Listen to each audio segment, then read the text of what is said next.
रब खुश कर दी जी। अज तू मुझे वारन में फणी थी दे ना, मां भी जवानी में पाजी अमड़ के ये फणी थी वे। मासी मां वडन जी खिदमत कंदस त अला सही नंढन नथा मुंजी खिदमत कराइंदो। सच चवे दी है मासी तो है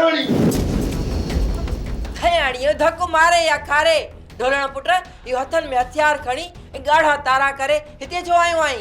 हां दा ढोलण ही केड़ी फजीलत आहे। खामोश भाई, खामोश रहो। हणा न बिनी के वात वारियूं गोलियूं। छो ढोलण तो मो त शर्म हया ही छडायो वयो आ। मु वडी सजी के गोली हण दे। हां छो आखिर छो तू केर थींदी आई? कामोरी जो रिश्तो मुखे न ॾियण वारी। मां कामोरी जी मां आहियां। मां कामोरी के जणियो आहे लधो न आहे जो तो जड़े रोल ऐं आवारा जे हवाले कयांस। मु कामोरी के न पेट में 10 महीना पालियो आ। पालण वारो मुंहिंजो रब हूंदो आहे। तू केर थींदी आई पालण वारी? धयाणीअ धक मारे या खारे बेशक पालण वारो रब आहे, पर ज़रियो औलाद जो त मां पी हूंदा आहिनि न। मां कामोरी जी अमड़ आहियां अमड़। ॿुधाए मूंखे, मां चवां थो ॿुधाए, कामोरी जो संग मूंखे ॾींदी या न? कामोरी जा ख़्वाब ॾिसण छॾे ॾे। कामोरी जो हथ त छा मां हिकिड़ो वार बि तुंहिंजे हथ में न ॾींदसि।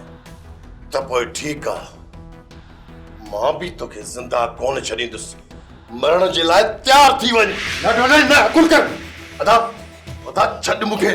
डॉलर कुछ ॻाल्हि ॿुध न कर इएं। अदा जो हिन मां पौड़ी खे ज़िंदा कोन छॾींदुसि। न डॉलर न छॾ अदा।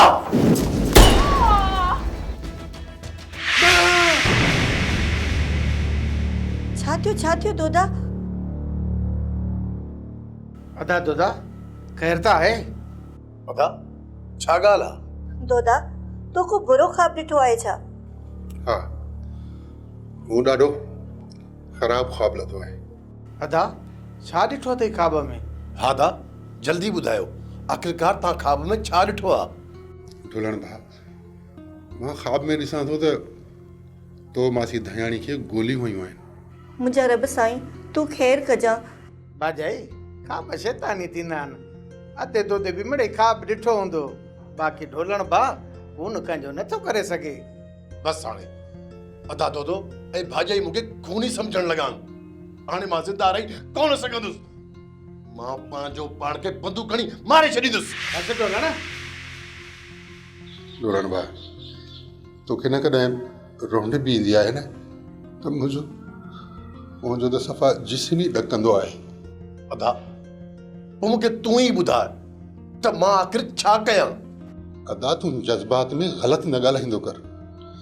तुंहिंजे इन ॻाल्हाइण जे करे ई सॼी ॻोठ वारा असांखे गूंगे जो क़ातिल था सम्झनि। ठीकु आहे अदा, मां ॿीहर ख़्यालु कंदुसि। ठीकु आहे अदा, ठीकु आहे, ख़्यालु कंदो कर।